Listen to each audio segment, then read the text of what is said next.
thousands of years, people have been brewing and also fermenting alcoholic drinks. Alcoholic beverages have been a staple of human society for thousands of years. However, there are some people who cannot regulate their desire for, and therefore intake of, alcohol, regardless of how much of a detriment that is to various aspects of their life. Now, it's at that point that we consider that somebody has alcohol use disorder. In today's world, it is considered highly insulting to say that someone is an alcoholic. It is more politically correct to call it alcohol use disorder. However, I do not agree that it is actually a disorder. Also, for the sake of your own understanding of a concept which your consciousness has already been ingrained with, I'm going to use the word alcoholic in this episode, not because I'm intending to insult anyone, but because it gives me a way to help people who understand certain language to understand a condition that they already think they comprehend. It also must be said before I start this episode officially that I could write a book on alcoholism and all of the different patterns that go into it. So consider what I'm about to share with you a seriously condensed version of the subject. An addiction is a coping mechanism. It is in essence self-administered pain medication. You may benefit before you watch this video to understand addiction in and of itself. You can do this by watching my video titled Addiction and How to Overcome Addiction. Alcohol use is no exception. However, alcohol use is an interesting thing because it is potentially the most widespread substance addiction. It's becoming rivaled by medications, but let's say that it's societally acceptable to drink alcohol, which makes it much easier for people to deny that they actually have a problem. Now, when we're going through our life, we become accustomed to a certain level of pain and tension. I mean, you all know this. If you are in a painful relationship, you just become used to the normal kind of low-level pain you're living with every day.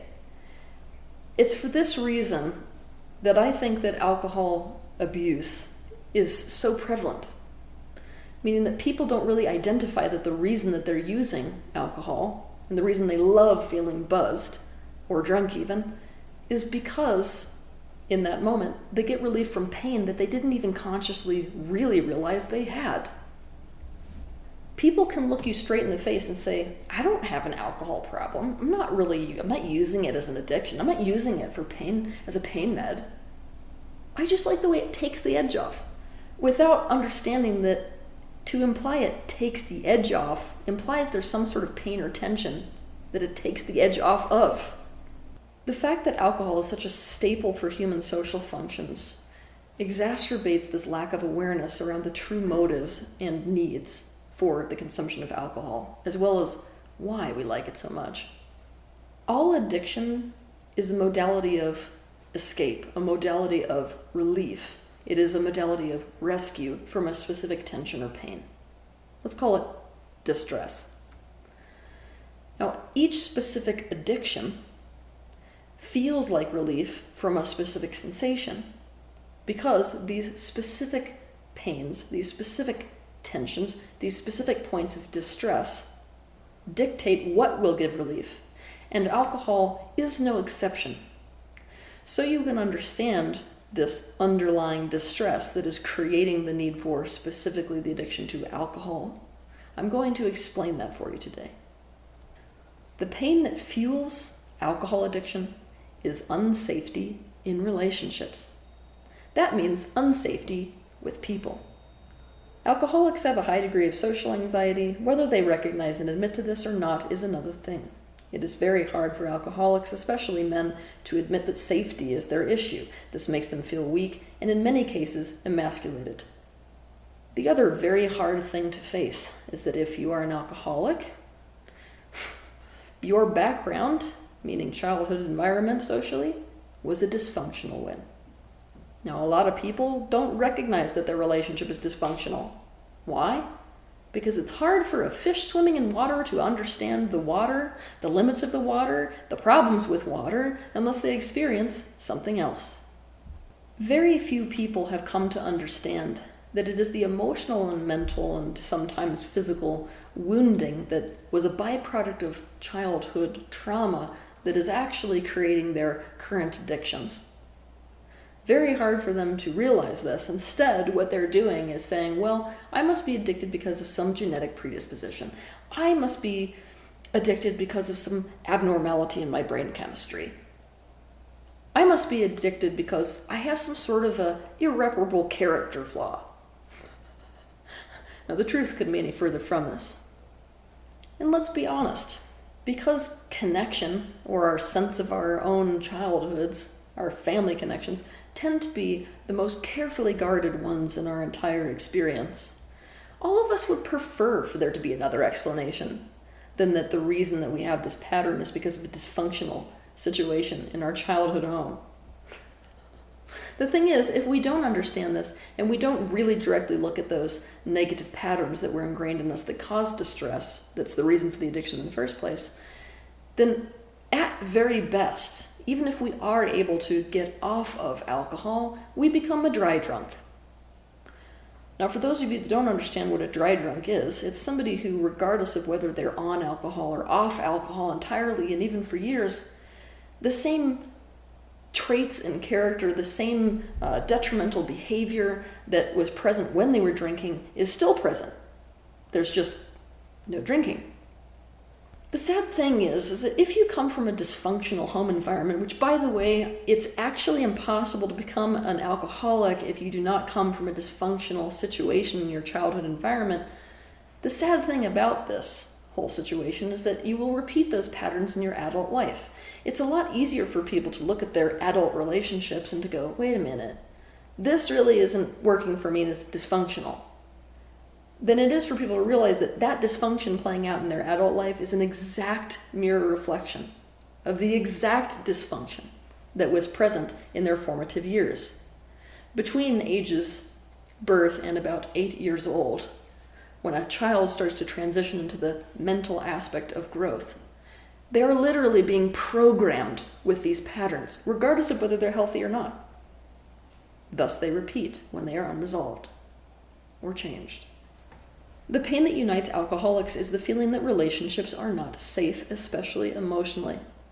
Even though on a physiological level, alcohol depresses the central nervous system and therefore delivers some form of physical pain relief, the reason that men who return from war with PTSD end up alcoholic is also unsafety in human relationships. Just think about it for a minute. If you're constantly on high alert, waiting for any moment that a person's going to jump out and shoot you, if you're constantly on alert knowing that anyone could betray you at any moment because the rule of the game in terms of human relationships is war, that's also a relationship problem. I'm unsafe in relationships. People who are alcoholic feel as if there is absolutely no way to guarantee and control being able to have a feel-good relationship that stays good. Now, it is this pattern, shall we say, that makes it so they choose the partners that they do. The partners that they choose will be of the same belief. Therefore, there will be very specific strategies that they and their partner employ in order to try to make the relationship safe. Of course, we know that these patterns are dysfunctional and make the relationship unsafe in and of itself. However, to both people engaged in this relationship, it feels more like safety. First and foremost, transaction. Now, those of you who have been through the AA programs already understand that what I'm getting at here is this classic relationship that people talk about between the narcissist and the codependent. Unsafety in relationship causes a person to come down with a subconscious decision about life, and that decision is, the law of the land is, it's every man out for himself. And that decision makes somebody do something interesting. It makes them start to realize that if they're going to get their needs met or anything else like that that's in alignment with their best interests, it's going to have to be them fighting for their own best interests against everyone else. This causes them to go into a kind of bubble. This bubble is what we call narcissism. But the thing is that narcissism is not some sort of an issue with morality either. It's a condition or a pattern of relationship style. Specifically, codependency and narcissism is a relationship style that evolves out of unsafety in relationships. To understand more about narcissism, watch my video titled narcissism. With that being said, the codependent is in fact also a narcissist. They're a covert narcissist, though. Now, I'm going to do an entire episode probably one day on codependency in and of itself because it's such a poorly understood concept as well. To an alcoholic, a feel-good relationship feels impossible. There is no way to ensure that one's vulnerability is safe and protected from harm. Many people who are alcoholic unconsciously feel as if they're tiptoeing on broken glass with people, and as if their entire life has to be lived with the tension of pretense. In fact, pretense is the reason most people like to get buzzed or drunk. If you're constantly living in this tense state of carefully planned words and actions, you end up feeling uptight. Alcohol becomes a way of letting down that pretense and feeling free and loose and authentic and uninhibited. Those of you who have been reading my travel blogs know that the most dominant negative vibration of London, England, or England in general, is pretense. It should be no wonder then why the nightlife, I should say the culture, in England is all about getting drunk once you get let out of work. It's because trying to cope with pretense. Now the thing is, if you have to keep up pretenses in a relationship, it means you feel unsafe to be really who you are. Now when you are uninhibited and you're able to let down that pretense, you're able to be actually more authentic to who you really are. However, alcohol gives you another doorway out. It's this one. You may be more authentic and more true to how you really think and feel on alcohol, but the next day, if people have an issue with that authenticity, you can blame it on the alcohol. But what we have to get is that this feeling of inhibition is specifically because of feelings of unsafety. As I mentioned, to an alcoholic, security in relationships and tenderness in relationships feels impossible because of the plethora of dysfunctional patterns that plays out in their relationships that creates this feeling of complete unsafety socially. All of those patterns boil down to one main thing, and that one main thing is every man has to fend for themselves.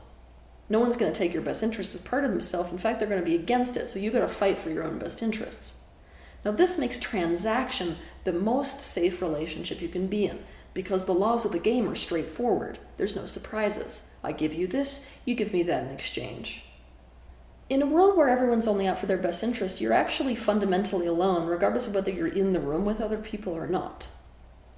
And this creates this tension that you often see with alcoholics of trying to control absolutely every element of their social relationships. Being so unsafe that they try to control everything creates a tension and an inauthenticity that is almost unbearable, which then leads them to the desire to take the edge off that constant tension. This compels them to drink. In essence, they drink to relieve the tension of the constant control they're trying to exert over everything and everyone so as to try to avoid the many dangers they associate with other people and with human relationships. The thing is, if you're alcoholic, you've never actually been in a relationship where two people take each other's best interests as part of their own best interests. So you don't even know what you're missing. If you don't even know what you're missing, you don't know how to resolve the pain. The pain just becomes a normal part of life. It's almost like if you're born with 2 broken legs and you're in pain all the time, but everyone around is acting like that's normal. Pretty soon you get gaslighted. You think, well, I feel all of this way, but obviously it's not okay to feel this way, and no one else is reacting as if I should feel this way, and so I guess I'm just going to try to cope with it. I guess there's something wrong with me. The second layer to this lack of awareness that keeps alcoholics stuck is the fact that in order to stay safe, they made a very important decision about life. There is no such thing as a safe relationship. Many people who are focused on addiction recovery point to genetics or the brain itself for why some people suffer from addiction. The thing that most people miss is that genetic expression is altered by experience, and the environment shapes the human body, including the brain. This includes the interpersonal experiences that a person has.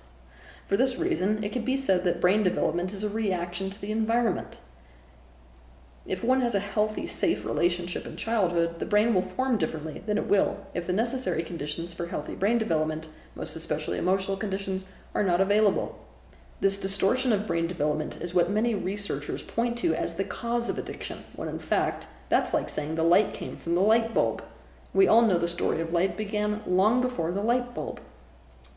The way genes express themselves and the way the brain forms is another symptom, not the original cause. So at this point, most of you know that Alcoholics Anonymous and the 12-step program is perhaps the most common, the most known, and the most highly attended program for addiction recovery that exists. To say it has a chokehold on the addiction industry is an understatement of the century. AA and the 12-step program, with regards to every addiction now, especially alcoholism, is a bit like the Catholic Church in the Middle Ages.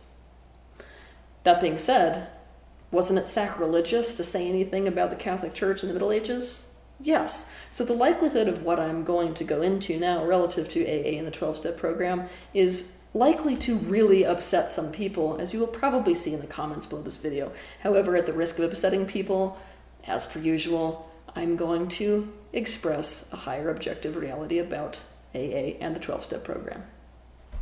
There is one core reason why AA meetings work for anyone. The reason is that those meetings, and specifically the way those meetings are conducted, is actually the closest that the majority of alcoholics, and we could say addicts in general, have had to a safe relationship. They are also the closest that most addicts, including alcoholics, have ever come to relief from the loneliness they feel all the time.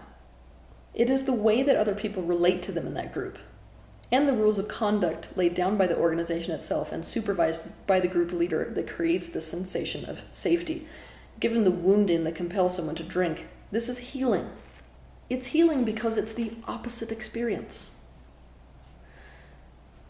If you look at an AA meeting, so many of the elements that are taking place during that meeting are elements of a safe relationship. Things like being able to expose your vulnerabilities and them never being used against you. Things like someone being available to you if you need them any time of night. Things like being able to express yourself and be heard, seen, and felt, and being able to make mistakes without experiencing the loss of connection. All of these things are core features of this program. The other sad reality is that as a human race right now, we ascribe the lowest possible value to an addict. Is it any surprise then, when we behave this way towards addicts, why they would flock so directly to a fellowship of likewise alienated individuals? These are the scapegoats of society. These are the outcasts. Of course they're going to gravitate to a group of people who understand them, who see, feel, and hear them. People who have had similar experiences and, most importantly, similar pain. On top of this, AA is free. It is an around-the-globe, around-the-clock support network, which, quite frankly, people who are addicts need. And it is something that most addiction programs quite literally can't offer. That being said, AA and 12-step programs are addiction resources, which should not be confused for addiction treatment programs. Okay, so now that we have gone into those things, it's obvious why AA would be something that anybody who's addicted would cling to and what benefits actually come out of it. Now let's look at the other side of the coin. An AA meeting is not necessarily full of people who are safe. Even if the structure of it and the way that it's conducted is the closest that most people have gotten to a safe relationship, doesn't mean the people who are there are inherently safe themselves. In fact, it may be on the lower end of the scale of places to meet safe people, and there are a few reasons for this. Depending on what country you live in, many times the court actually mandates criminals to attend AA meetings if they have an addiction issue. So your likelihood of running into somebody with a criminal record is actually higher there. Several people meet their perpetrators in AA meetings. Also, you have to understand that there is not a person who sits down at an AA meeting who is not in need of emotional, mental, especially relationship rehabilitation. That's what really needs to be done there. It means that these people do not actually know how to have relationships. It means that these very painful social patterns are still present in them and could very well come out on you.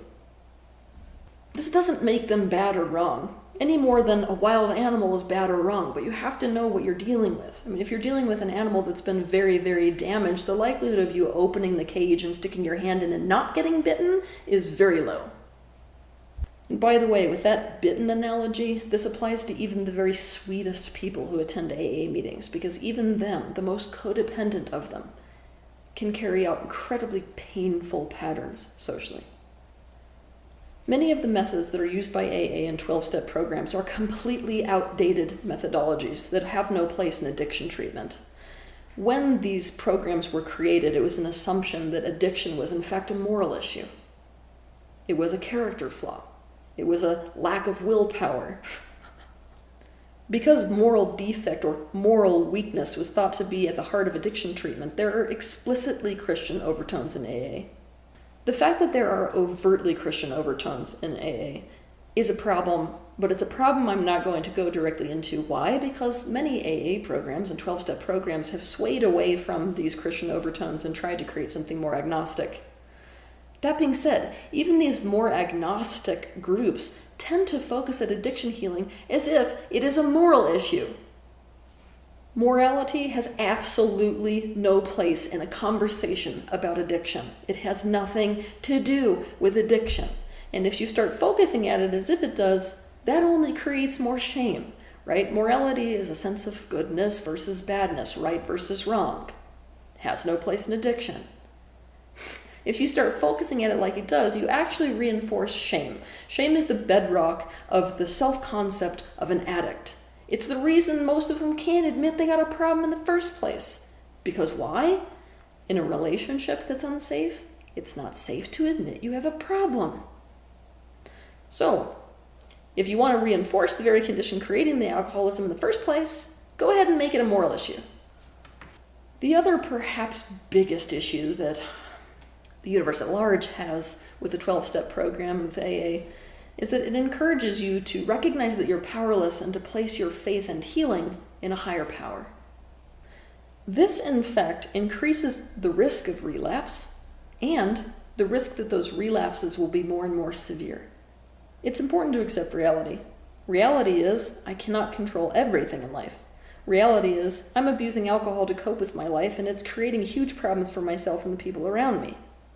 But reality is that you're not powerless, and you do not have to, nor should you, place your faith regarding healing in a higher power than yourself. Besides the fact that this is total BS on a universal level, it's also reinforcing the alcoholic's feelings that they are powerless in general. Remember that the original wound underneath alcoholism involves powerlessness relative to relationships, and creating what one genuinely wants in order to feel good. These features reinforce the wound, they don't fix it. That being said, you also have to understand that the curriculum that was created for AA and 12-step programs, that took place at a time where it was really common to be an addict. Meaning alcoholism was just what every dad was like, and the program itself was designed specifically for white men. Now, what benefited these people at the time who were making all kinds of excuses about why it was fine for them to do what they were doing is to admit that they were powerless. But there are many groups, women, minorities, who never actually felt that way. They were never in a position in society where it would benefit them in any way to say, I can't control everything. They already were powerless. So coming to them and reinforcing this concept of powerlessness, and those demographics especially, did not swing them more towards the humility of, I can't control everything, but I admit I have a problem. It swung them deeper into powerlessness than was ever there before. Another issue. Many AA programs, 12-step programs included in these, they reinforce the idea that once an addict, always an addict. Yet again, this is complete and total BS.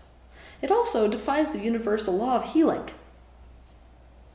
Addiction is nothing more than a freaking tendency. It's a tendency to cope with distress in a certain way.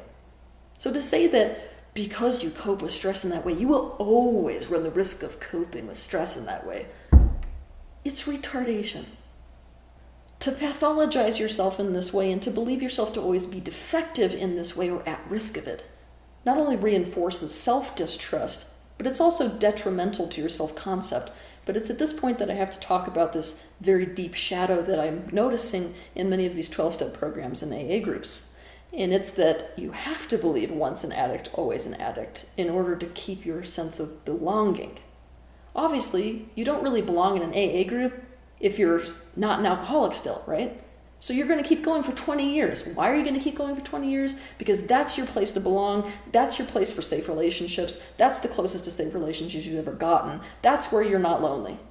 Of course you're going to defend that and be there forever. But what if the risk of that is having to maintain an identity of an addict forever? Is it worth the payoff? Only you can answer that question.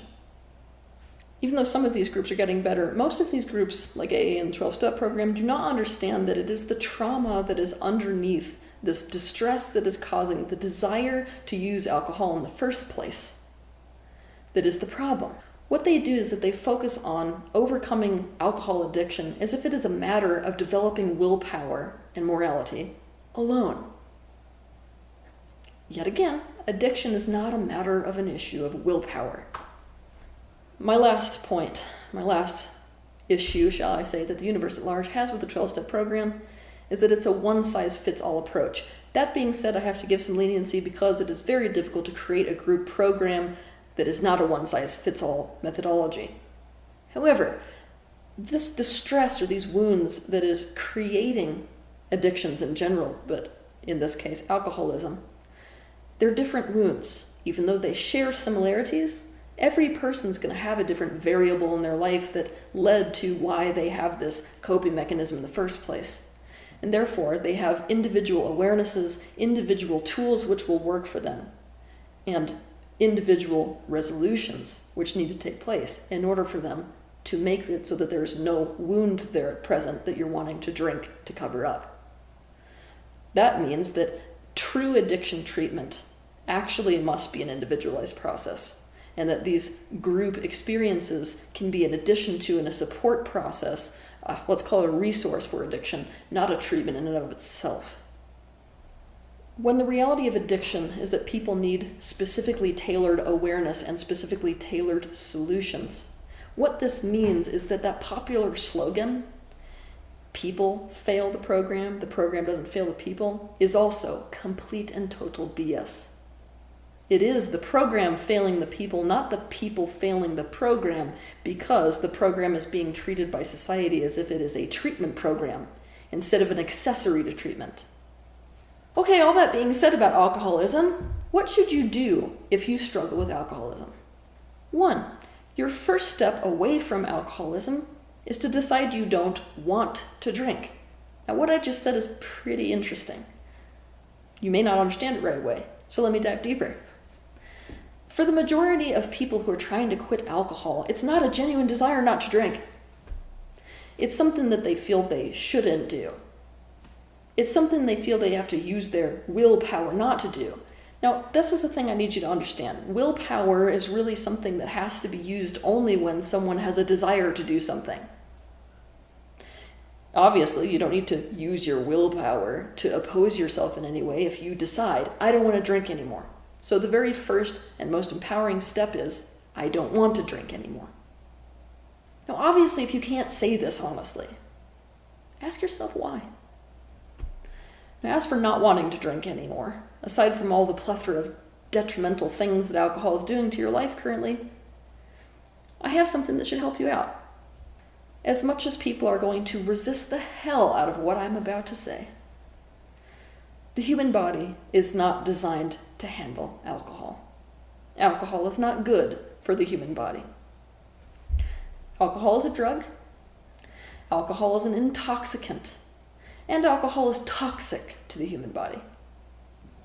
Now, I know that those of you who would love to justify alcohol would love to tell me, but wait, there have been studies that prove that alcohol is right.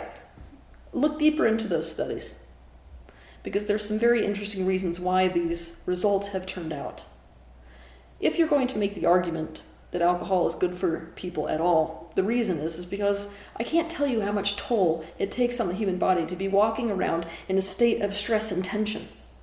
It is no joke that because of the various effects of alcohol, it causes a person to release that tension. This tension that people are living with takes a toll on people's health, including heart health, including blood pressure. So it's only natural that if somebody is self-medicating in that way and releasing tension in that way, you will see a physiological effect. That being said, Is that the right method for going about releasing that tension? Another thing is, a lot of the arguments towards it's an antioxidant isn't about alcohol at all. In fact, it's about the specific fruits the alcohol is made from. So, for example, you could get the very same benefits from drinking something like grape juice that you could from drinking something like wine made from grapes. It's the grape that is the antioxidant. Yet again, this begs the question, isn't there a better way to do it? Now, this next one I find the most amusing. If you look deep into these studies that are done around heart health and sipping red wine, it's going to make you kind of vomit, because these studies are done with people who sip red wine every day. What does that tell you? The people who they studied, in order to be able to afford sipping red wine every night, obviously came from a different social stratus. This means higher incomes. This means more education around health in general. This means the probability of them actually eating a healthier diet and having access to healthier foods and healthier lifestyle in general is exponential. Therefore, is it really the wine doing it? Or is it the demographic and the lifestyle that demographic lives that creates your variables in terms of heart health and wine? I don't want you to forget that smoking was once a staple of human society and that doctors and studies once said smoking was healthy too. I am telling you this as a medical intuitive. I am telling you this having grown up in a culture that really doesn't like alcohol, so everything in me would love to say that that culture is messed up and that alcohol is fine. It's not fine for the human body. You will find this out in the future, and I realize that upsets people, but there it is. 2, accept that you are not powerless to addiction at all. It is extremely difficult to let go of a coping mechanism when letting go of that coping mechanism means landing in all the pain you are really desperately needing to get out of. That is not weakness on your part that you want to get out of that pain. I, of all people, understand the level of pain you have to be going through to have an addiction is so extreme. Anyone who is in that pain would be reaching and grasping for a solution, regardless of whether it caused other pain in their life or not. So you have the utmost compassion for the fact that that is a strategy you're using. That being said, you're not powerless. You are responsible for everything you're doing, saying, all the actions you're taking. That being said, the things you're thinking, saying, and doing are not actually the byproduct of your free will currently. They're the byproduct of determinism.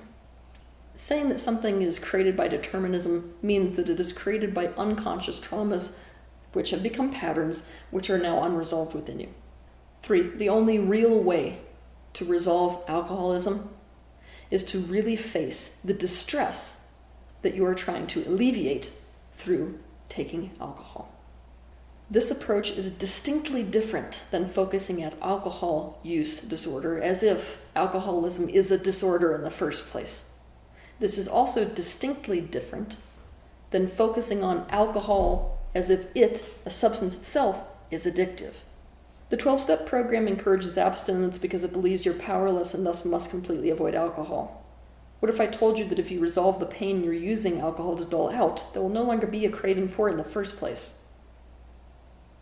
In other words, the alcoholism itself should be treated like a symptom, not a cause. For this reason, though spirituality can serve a role in some people's healing, it should never be central to the treatment of addiction. Now, the fact that I, as a spiritual teacher in the world, am telling you this means you really need to listen to it when I say that. When a spiritual teacher themselves looks you in the face and says that the central aspect of treatment of addiction should never be spirituality, that is a very serious statement. Spirituality, when it's viewed as a way of treating alcoholism, can have many detrimental effects. Chief among them, avoidance of the original wounding that needs resolution, as well as the substitution of non-physical relationships for human relationships. You've already learned from this episode that the core wounding that creates alcoholism is unsafety in relationships, specifically human ones. This means it is all too tempting for an alcoholic to throw out the window the thing they actually need for healing, which is to create safe human relationships, and instead replace it for a relationship with God. 4, in order to heal pain, you have to actually go directly into it. It's this methodology of the only way out is in. I know this is the exact opposite direction that you actually want to be going. However, if you want a resolution to alcoholism, that is the direction you need to go. It is also beneficial for you to do this, to go into this pain or this deep well that is underneath your addiction with someone else. This can be when it's useful to abstain from alcohol. If you do not engage in drinking, those wounds that you're trying to avoid with the alcohol will begin to speak loudly. This makes them easier to directly become aware of and resolve. When you are deciding to get off of any substance, it's very important that you prepare for this process, because obviously the experience of withdrawal can be very, very serious. It's something that I think is best to study so you know what to expect and kind of rearrange your life so that there is at least some space for that process to happen, space for you to be in pain, space for those painful withdrawal symptoms to occur, space where you can actually go into it. I have created a process to specifically go into the pain underneath addictions. It is called the completion process. If you're interested in learning how to do this process, pick up a copy of my book that is quite literally titled The Completion Process. Or, to find a practitioner that can lead you through the process, visit www.thecompletionprocess.com.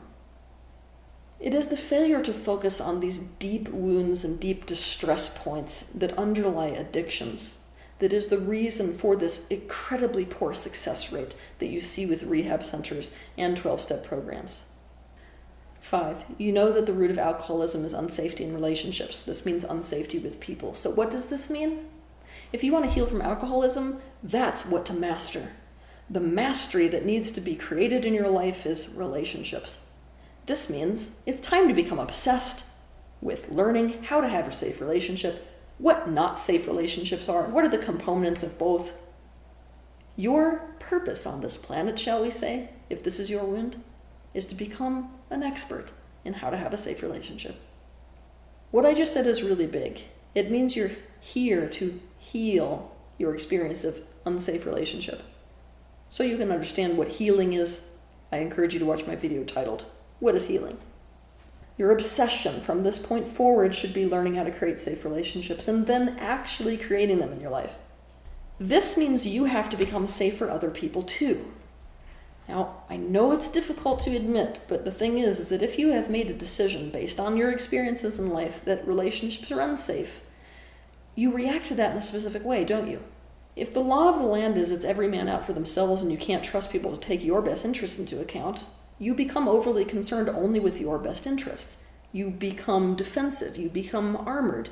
You start to behave in a way you, of course, feel like it's a defense strategy, but a person in a state of defense, by definition, is not safe to be in a relationship with. So one of the hardest things to face when you're walking down this road of having safe relationships is the ways that you yourself are unsafe in relationships. Also, that being said, if you are an alcoholic, the likelihood of you having people in your life still today that can't actually have a safe relationship is high. This means that you're not going to be able to create safe relationships with everyone in your life, and you may just figure out that there are some changes you need to make drastically to your social life and your social circles. To get you started on this journey of mastering safe relationships, watch my video titled How to Create a Safe Relationship. You use alcohol in many ways to escape the pain, the tension, the discomfort that you feel about feeling like you cannot make changes to your relationship. However, from a universal level, it's not really beneficial to cope in that way because coping implies you can't change something. From a universal level, it's 100 times more important to actually create safe relationships instead of cope with unsafe ones. 6, the unconscious perception that you can't have people in your life that are safe, that they don't exist, or that there's no way to make relationships feel good and safe long term isn't actually true. Chances are, if you look at your childhood, you're going to notice a great dysfunction around emotions. Chief among them, you're going to notice that when you had specific emotions, there was a or multiple caregivers in your life who weren't okay with you having that emotion. In other words, unless it suited them for you to have an emotion, you didn't get to have it. The pattern is this. Many of them made decisions for you, decisions that weren't actually in alignment with your best interests at all, even though they thought they were. It hurt you. You reacted to the fact that it hurt you and it wasn't in your best interest, but when you did that, who was the problem? Them for taking the action, or you for having the reaction you had? The answer is the latter. Their actions conveyed the message, I'm going to punch you now. But you don't get to have a problem with it. In fact, thank me for it. Or I'm going to make you the problem. In order to survive in your childhood home, you became a suppressor. You had to suppress your authentic thoughts, your authentic feelings, your authentic desires and needs, because everything you were was in conflict with the people in your childhood environment. If you managed to suppress these things well, you turned into the family codependent. Let's call it the golden child, shall we? The person who lost their identity for the sake of the relationships in their life. Now, if you weren't able to suppress these feelings and these perceptions and needs and authentic aspects of you well, you were turned into the family scapegoat. Either way, regardless of what role you ended up in, the underlying message you received is, the way you feel is not okay for me unless it's what I want. The way you think is not okay for me unless it's the way that I think. What you want is not okay unless it's in alignment with what I want. You don't really get to have a you. And you really don't get to notice your emotions. So suppression is the way to exist in this household. That's become your style of emotions now. I mean, if you look at alcohol use, it's so much about a person who suppresses. For this reason, I very strongly ask you to watch one of my videos. It's titled The Emotional Wake-Up Call. You need to learn how to deal with emotions in yourself and in others. The most important question to ask yourself is, what am I trying to suppress or numb out with alcohol? What are the actual thoughts and emotions underneath the action I am taking or the specific behavior that I'm exhibiting, and where do those thoughts and emotions come from? What does the alcohol give me that I can't seem to experience without it? Loneliness is a core experience in life that all alcoholics share. This is true whether they recognize and admit to it or not. Alcohol is often used to sedate this feeling of emptiness. Also, the core self-concept that alcoholics have is that of shame, which is a central pillar of loneliness. For this reason, I encourage you to pick up a copy of my book titled The Anatomy of Loneliness, in which I explain the exact makeup of loneliness, including separation, shame, and fear. In the book, I show you how to resolve these things that create loneliness so that you can feel true connection in your life instead. 8. Approach the pain or tension underneath the addiction, as well as the problems created by the addiction itself, with a holistic approach. When it comes to healing, you can approach healing on a mental level, on an emotional level, on a physical level, and in fact, healing is often the best when you approach it from all of these levels. There are so many things you can try that are an incredible accessory to or element of your healing and well-being in life. Try these things and see what works for you. Things like meditation, liver cleanses, changes regarding nutrition, exercise, community projects, energy work, financial changes, yoga, changes to your living environment, hobbies, relationship workshops. This is just to name a few. Your goal should be to try these things so that you can discover those necessary ingredients to your specific well-being. And remember, alcoholism, just like every other addiction, is not a defect in morality. It is not a defect in character. It does not make you bad. It does not make you wrong. And so there is no reason to be ashamed of it.